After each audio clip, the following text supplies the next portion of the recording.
Welcome back. Well, high visibility colors and the glasses are still dark, so that should be telling you I was just out walking. They'll lighten up in a minute. The colors aren't going to get any less bright though. When we come back, we are going to take a look at what I picked up in Emmitsburg, Maryland this past week when I was out there with Jocelyn. And our challenge was, let's see if we can pick up thrift store priced items at an antique mall. And I kind of sort of did. So see you in a minute.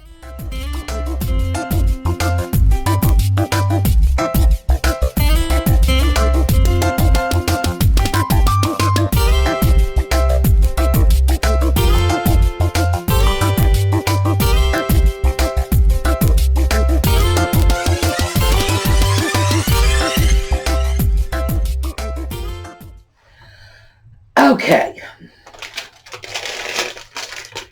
not as bad as the last antique mall trip.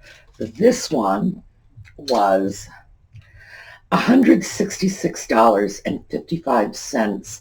$9.43 of that was taxes.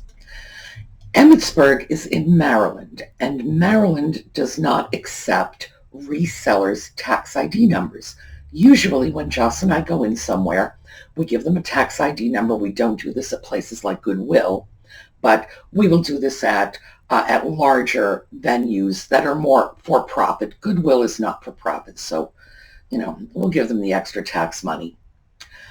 Ordinarily, we just file our tax ID numbers because we have incorporated businesses, and they don't charge us taxes, and they just give the tax ID number to the government, and they know that the taxes get paid at the final buyer end of the purchase. Maryland is different, though. They do charge resellers taxes. Now, you can get it back if you want to file with the state, and that is a rather long and involved process. Usually it's not worth in this case, $9.43. I have a feeling Maryland does that on purpose because they get a chance to double tax. It's not enough money to fuss about, but what it means basically is if we shop in Maryland, we really have to go there. So the fact is the state of Maryland has created a situation in which large venues like antique malls are just less attractive to resellers. It's unfortunate. It costs them business. Their choice. What can I say? So, in terms of actual dollar volume, we're looking at closer to $156. And I believe I counted up 30 items in this. 3 of them were not thrift store purchases. So let's talk about them first, and we're going to start with my favorite.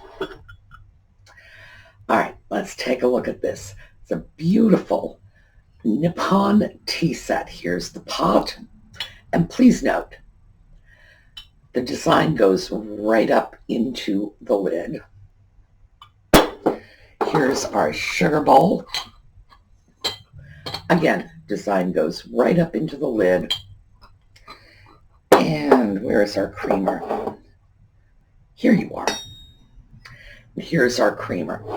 So we've got a beautiful 3-piece set. I'm holding 2 of the pieces. Sadly, I do not have 3 hands. I love this.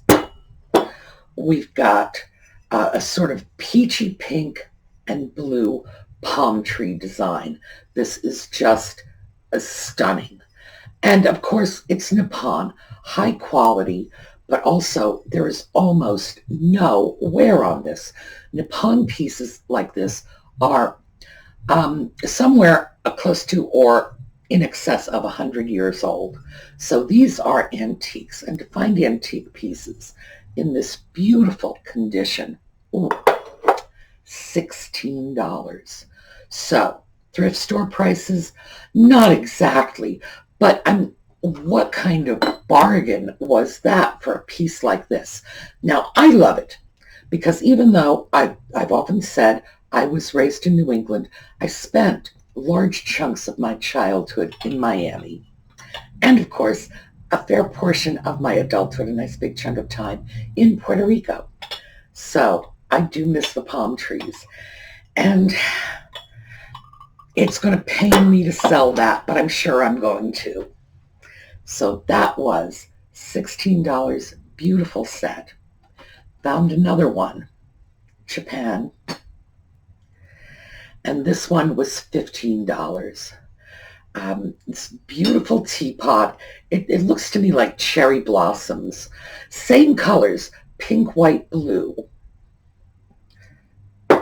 And here's our sugar bowl. And as you can see, the blue is lusterware. This is just lovely. And we've got our creamer. Very pretty piece. Now, ordinarily, when you say tea set, it's the teapot, the creamer, the sugar, and usually additional pieces like cups. Now, I may or may not, I have not yet decided, but I have blue and white lusterware cups, the peach interior, that go wonderfully with this set. I may end up combining them because I have a set of 4 cups and saucers, and that would make a nice tea set. The problem is I've had a lot of difficulty in shipping large volume tea sets. It started off at Christmas, and oh my goodness, the Christmas shipping this past year was just a nightmare. And I have concerns about damages. I can insure the pieces, but insuring doesn't replace an antique piece. So I don't know. I'm still thinking about that. But this set, $15. Not thrift store prices, nevertheless a good deal. And there was a third set, but I didn't know it at the time. So here we go. Here is our sugar bowl. Let me turn that so you can see the design. Another Japan set, lusterware. This one is sort of gray blue, yellow. And I'm going to turn this around for you. Notice, where is it? Right over here, the little, there we go, the little butterfly. No little butterfly. So this is the back. This is the front. And here's the creamer. Again, no butterfly, so we know the front from the back. This set was $14. I didn't know that. I picked up one of the pieces, and I don't recall which it was, but the creamer was $4 and the sugar bowl was $10. They were marked separately. Usually that's not the case. Usually you pick up one of the pieces, you get the price, and that's what the whole set is. So I didn't realize these were both priced separately until after I checked them out and saw it on the receipt. And I don't recall if I thought I was getting that for $10 or $4. Nevertheless, $14 is a good deal because this is a nice, large size, very, very pretty. And I'm not going to have any difficulty selling that. But, the teaching moment here is check all of your pieces. Because I didn't. I checked one piece and said, oh, that's the price for both. And I know better than that because, I do this all the time. I should know better than that. But I kind of got caught up in the moment and didn't check. Nevertheless, we have 14 on this, 15 on this one, and 16 on the Nippon set. So out of that $155, 45 of it was wrapped up in 3 sets. But they're beautiful. And there's no way I was going to pass them up, even though that wasn't what we were supposed to be doing that day. The rest of the pieces were all under, I think the most expensive piece All right, the most expensive piece was $6. Everything else was 5 or under. So let's take a look at the $6 set. Pelican salt and peppers. These are Japan pieces, and I've talked about this before. The way the Japanese artists were able to use this wonderful gradation of paint. It's just this beautiful shading. It will start dark at the top and then sort of fade as it goes down. Very, very striking pieces. For some reason, they never did that with lusterware. So when you see lusterware pieces like this, and a piece right here, European, that is the earmark of European lusterware, and I believe these were German pieces. European lusterware.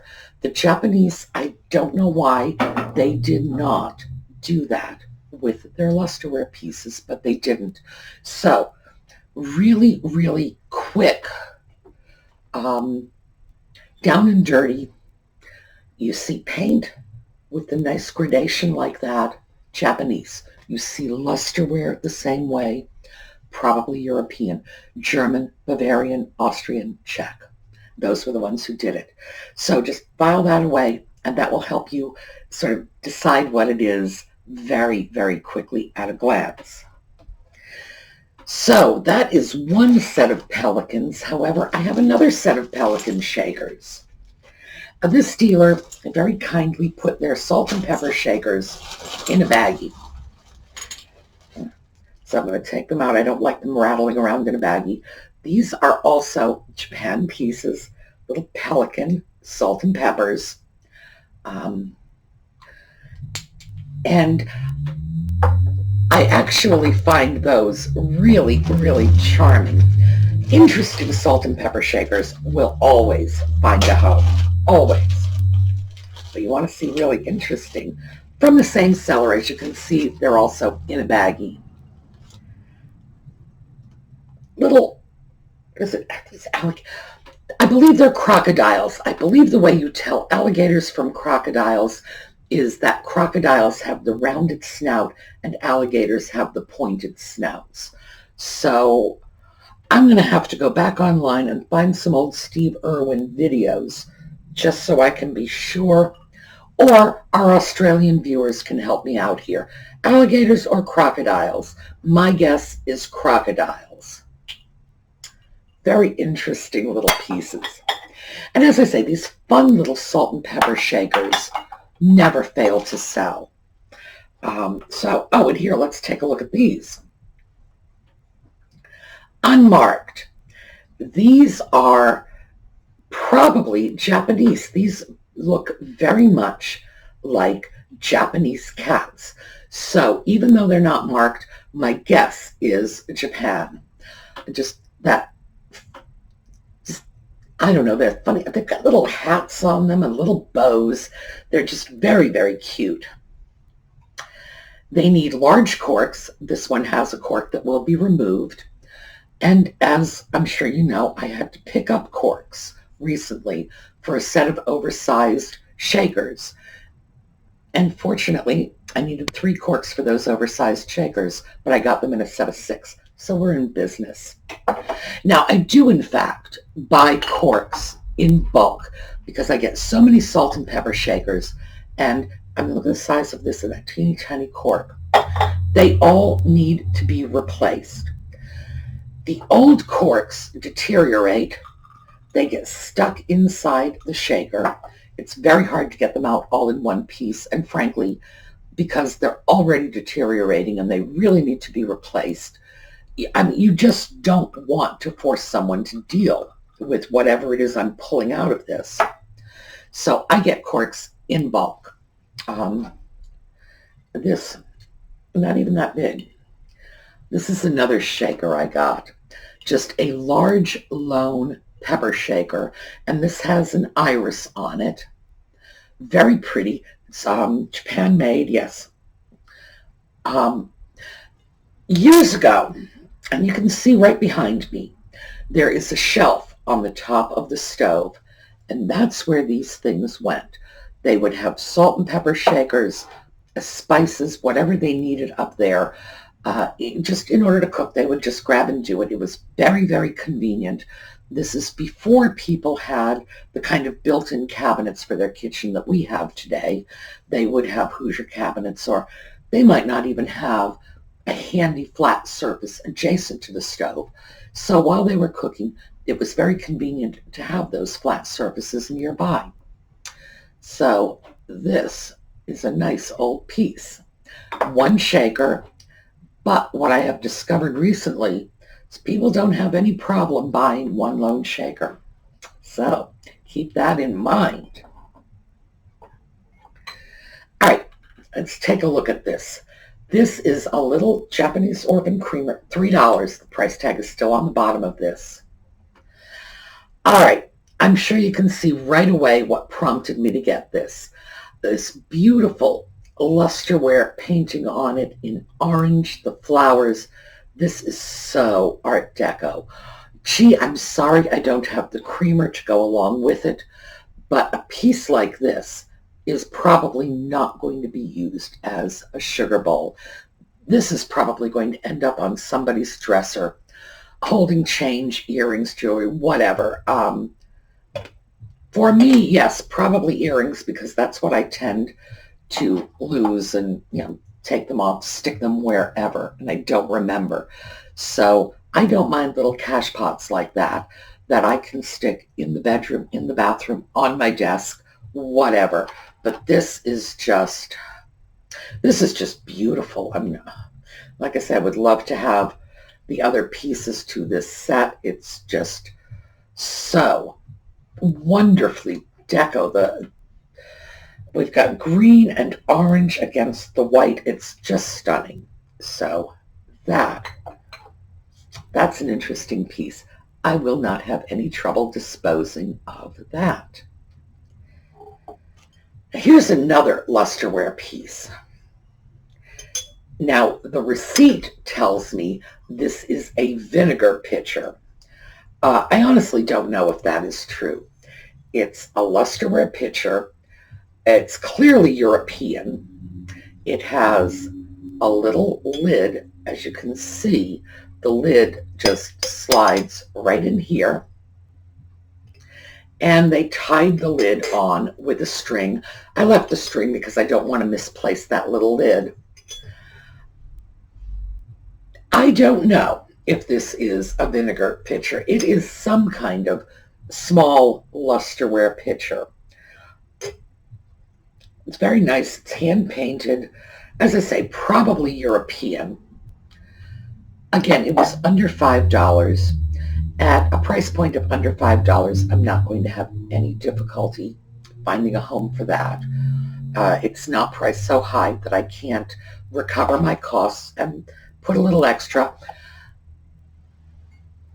This one, $4. All right, and guess why I picked that up? This is not blue. This is actually a sort of turquoise green color. And this incredible mottled yellow. It is Japan. Lovely. Just really, really nice. Really unusual. That one might not even go for sale. One of our viewers tells me that she keeps little pitchers like this among her plants for watering. So, you fill it up with water if you need to top off a little plant every now and then. There's your pitcher. You have something nice and decorative. I don't know. I'm not so sure this might not end up sitting in among my orchids. So it just goes to show you these things have so many, many uses. So I think we're going to do one or two more, and then I'm going to stop this video so I can give you the pictures of these, and then we'll pick up next time, because That 30-some pieces, it's going to be tough to get through that in one video. I do want to get through this quickly because, of course, the sooner I show you these pieces, the sooner they go into the sink, get scrubbed up, end up going into the Etsy shop, and then I can just get more stuff because storage space is hitting a premium around here. It used to be that I was able to store everything I wanted in the schoolhouse, but it's got half a roof. Although it looks like that's going to change very soon. The schoolhouse roof completion fund is almost where it needs to be. I think another 4 to 6 weeks. I'm going to have enough money to finish off the roof. That'll be great. And then all the stuff will go out into the schoolhouse and I'll have my kitchen back. Won't that be pleasant? So let's just see what we would like to take a look at next. How about this? $3. This is a little Japan plate with parrots on it. Now, this plate is probably going to go on to a Tidbit tray. I know bunches of people who have parrots. These actually might even be little conures. Parrots and conures who are going to love a Tidbit tray with their little birdies on it. So I think that's where that one might go. However, I did pick up these plates, little reticulated plates. They've got little strings on them. I do not believe these strings are so the plates can be hung on the wall, by the way. A lot of the dealers tie strings and ribbons to attach price tags, and that might be what was going on with these strings. But it's a nice little set of plates. And I like to add reticulated plates to my Tidbit trays, but these are Bavarian. Nice little Bavarian plates. I don't think I'm going to do that with these. When I got them home and looked at them, and they're such a pretty little set, I think I might simply sell the set as is because maybe somebody else would like them for Tidbit trays, but as a set, I think they have a little more value than something I want to consign to the drill and the Tidbit trays. Now, mind you, I'm not that way about everything. I don't carve up antique china. I'll carve up vintage china for Tidbit trays. And damaged china, that's another one I will do. And where are we? Here we go, right here. As you know, this was one of our failed efforts at a giveaway. We had a giveaway winner. The giveaway winner never got in touch, so we're going to come up with another giveaway winner for this eventually because I'm backed up on the giveaways. These pieces were damaged when the roof collapsed on the schoolhouse. They are antique, but given the fact that they were already damaged, turning them into something useful seemed appropriate rather than actually harmful. I know. Blind woman smashing china around. Not a good plan. All right. It looks like this is about as far as we're going to be able to go today. So I'm going to finish this off, show you some pictures of all of this stuff, and then we're going to pick up with part 2 of this probably tomorrow. All right. I will see you then. Have a great evening.